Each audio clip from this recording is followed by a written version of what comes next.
পুরান ঢাকার নাজিরা বাজার বিরিয়ানি ও তেহারির জন্য বিখ্যাত একটি জায়গা। সব দোকানের তেহারি ও বিরিয়ানি অনেক মজার। আসসালামু আলাইকুম প্রিয় দর্শক, welcome back to my channel. আমি জান্নাত।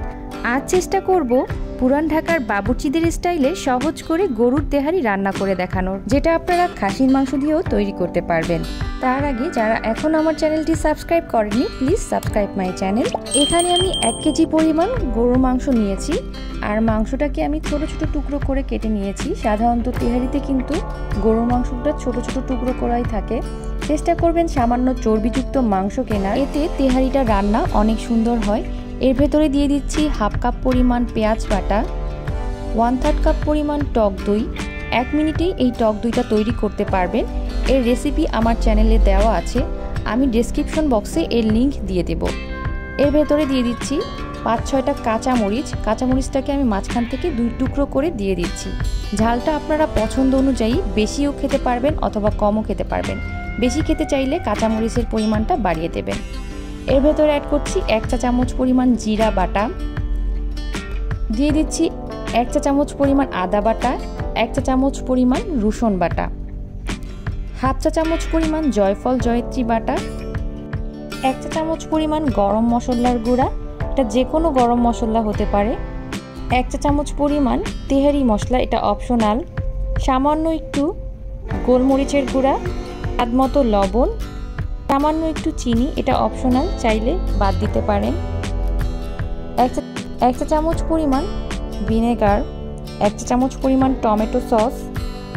এখন এই সবগুলো উপকরণ খুব ভালোভাবে মাংসের সাথে মিশিয়ে নিতে হবে। সবগুলো উপকরণ খুব ভালোভাবে এখন মিশিয়ে নিচ্ছি। তো সবগুলো উপকরণ যখন মেশানো হয়ে যাবে, তখন এর ভেতরে দিয়ে দিচ্ছি 1/4 কাপ পরিমাণ সরিষার তেল। এই সরিষার তেলটা কিন্তু অবশ্যই সবগুলো উপকরণ মাংসের সাথে মেশানোর পরেই ব্যবহার করতে হবে। তেলটা যদি আগেই ব্যবহার করেন তাহলে কিন্তু মশলাগুলো মাংসের সাথে ভালোভাবে মিশবে না। তো তেলটা সব শেষে মেশানোর চেষ্টা করবেন।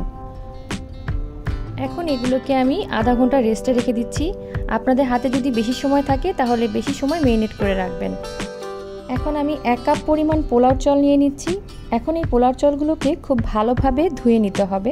যতটা ভালোভাবে সম্ভব আপনারা এটা ধুয়ে নেবেন, কারণ অনেক সময় দেখা যায় যে এই পোলাওর চালটা যদি ভালোভাবে ধোয়া না হয়, পোলাওটা কিন্তু ভালোভাবে ঝরঝরা হয় না। তাই 2-3 বার পানি পাল্টিয়ে যতক্ষণ না পর্যন্ত স্বচ্ছ একটা পানি না আসে ততক্ষণ পর্যন্ত পোলাও চালটাকে ধুয়ে নিতে হবে। তো আমি ভালোভাবে ধুয়ে নিয়েছি। এখন এটাকে 5-6 মিনিটের জন্য রেস্টে রেখে দিচ্ছি। এখন চলে যাচ্ছি পরবর্তী স্টেপে। আমরা যে মাংসটাকে মেরিনেট করে রেখেছিলাম, এখন এই মাংসটাকে চুলায় একটা প্যান বসিয়ে এর ভেতরে 1/4 কাপ পরিমাণ সয়াবিন তেল অ্যাড করছি। তেহারি রান্না করতে কিন্তু তেলের পরিমাণটা একটু বেশি লাগে। এখন এর ভেতরে দিয়ে দিচ্ছি 1/3 কাপ পরিমাণ পেঁয়াজ কুচি। এখন এই পেঁয়াজটাকে আমি বেরেস্তা কালার করে ভেজে নেব। পেঁয়াজটা যতক্ষণ না পর্যন্ত গোল্ডেন ব্রাউন কালার না হচ্ছে ততক্ষণ পর্যন্ত এটাকে ভেজে নিতে হবে। তো যখন এটা গোল্ডেন ব্রাউন কালার হয়ে যাবে তখন আমি এই পেঁয়াজ বেরেস্তাটাকে তুলে নিচ্ছি। তো আমি তেল ঝরিয়ে পেঁয়াজ বেরেস্তাটাকে এভাবে একটি বাটিতে তুলে নিয়েছি। এখন এর ভেতরে 2 টুকরো তেজপাতা দিয়ে দিচ্ছি ওই একই প্যানে। ছোট দেখে মাঝারি সাইজের 2 টুকরো দারচিনি আর 3টা লবঙ্গ। এর ভেতরে আরও অ্যাড করব 2 টুকরো এলাচ। এলাচের মুখটা আমি এরকম একটু ফাটিয়ে নিয়েছি। এখন এই গরম মশলাগুলোকে হালকা একটু ভেজে নিচ্ছি। ভেজে নেওয়ার পরে আমরা যে মাংসটা মেরিনেট করে রেখেছিলাম সেই মাংসটা এর ভেতরে দিয়ে দিচ্ছি।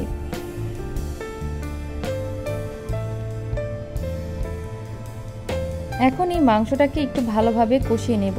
এ পর্যায়ে কিন্তু চুলার আঁচটা মিডিয়াম টু হাইতেই থাকবে। ঢাকনা দিয়ে ঢেকে রাখছি 2-3 মিনিটের মতন। 2-3 মিনিট পর দেখা যাবে মাংস থেকে প্রচুর পরিমাণে পানি চলে এসেছে। তো এই মাংসতে আমি মাংসটাকে আবারও কষিয়ে নিচ্ছি প্রায় 2-3 মিনিটের মতন। তো যখন মাংসের এই পানিটা একদম শুকিয়ে যাবে তখন এটাকে আমি আবারও নেড়েচেড়ে একটুখানি গরম পানি অ্যাড করে দেব। এতে করে মাংসটা খুব ভালোভাবে সিদ্ধ হবে। তো দেখুন মাংস থেকে কিন্তু প্রচুর পানি ছিল, সেই পানিটা একদম শুকিয়ে গিয়েছে। ঢাকনা দিয়ে ঢেকে আমি এটাকে আবারও 3-4 মিনিট রান্না করে নিচ্ছি। এর ভেতরে দিয়ে দিচ্ছি 1 কাপের মতো গরম পানি। অবশ্যই চেষ্টা করবেন রান্নাতে গরম পানি ব্যবহার করার, এতে করে রান্নার স্বাদটা অনেক বেড়ে যায়। তো গরম পানি দিয়ে এটাকে আমি ঢাকনা দিয়ে ঢেকে সিদ্ধ হতে দেব প্রায় 5-6 মিনিটের মতন মিডিয়াম টু হাই হিটে। মাংসটাকে আমি পুরোপুরি ভালোভাবে সিদ্ধ করে নিয়েছি। দেখুন এখানে কিন্তু কোনো প্রকারের পানি নেই, তেলগুলো কিন্তু একদম উপরে ভেসে উঠেছে। এত তেল দেখে আবার ভয় পাবেন না, তেল বেশি দেওয়ার কারণ আছে। পুরান ঢাকার তেহারিতে এর চাইতেও বেশি তেল ব্যবহার করে থাকে। তো আমি এই তেলটা একটা বাটিতে কালেক্ট করে রাখছি। তো যতটা সম্ভব এখান থেকে তেলটা বের করে নিতে হবে। তো প্যানটা এভাবে কাত করে তেলটাকে আমি তুলে নিয়েছি। এখন এই মাংসটাকে আমি রেখে দিচ্ছি, চলে যাচ্ছি পোলাও রান্নাতে। তো চুলাতে অন্য একটি প্যান বসিয়ে এর ভেতরে যে তেলটা আমি কালেক্ট করে রেখেছিলাম সেই তেলটা দিয়ে দিলাম। এখন পোলাও চালটা যে ঝরিয়ে রেখেছিলাম সেই পোলাও চালটা এভাবে দিয়ে দিচ্ছি এর ভেতরে। তো এখন খুব ভালোভাবে পোলাও চালটাকে ভেজে নিতে হবে মিডিয়াম টু হাই হিটে, যতক্ষণ না পর্যন্ত পোলাও চালের গায়ে কোনো পানি না থাকে। তো যখন একটু ভাজা ভাজা হয়ে যাবে তখন এই পর্যায়ে এর ভেতরে দিয়ে দিচ্ছি প্রায় 2 কাপের মতো গরম পানি, আর দিয়ে দিচ্ছি 4-5টা কাঁচামরিচ। এই আস্ত কাঁচামরিচগুলোকে মাছ বরাবর 2 টুকরো করে এর ভেতরে দিয়ে দিচ্ছি। ঝালটা আপনাদের ইচ্ছে অনুযায়ী, বেশি খেতে চাইলে কাঁচামরিচ এখানে বেশি ব্যবহার করতে পারেন, আবার কম খেতে চাইলে কম ব্যবহার করতে পারেন। আবার অনেকে কাঁচামরিচটা আস্ত ব্যবহার করেন জাস্ট ফ্লেভারের জন্য, সেটাও করতে পারেন। তবে পুরান ঢাকার তেহারিতে কিন্তু এভাবেই মরিচটা ব্যবহার করে থাকে। এর ভেতরে দিয়ে দিলাম স্বাদ মতো লবণ। লবণটা একটু খেয়াল করে ব্যবহার করবেন, যেহেতু আমরা মাংসেও কিন্তু লবণটা ব্যবহার করেছিলাম। এখন সবগুলো উপকরণ ভালোভাবে মিশিয়ে ঢাকনা দিয়ে এটাকে রান্না করব হাই হিটে প্রায় 10 মিনিটের মতন। ফিরে এলাম 10 মিনিট পর। দেখুন প্রায় 80% মতন পোলাওটা রান্না হয়ে গিয়েছে।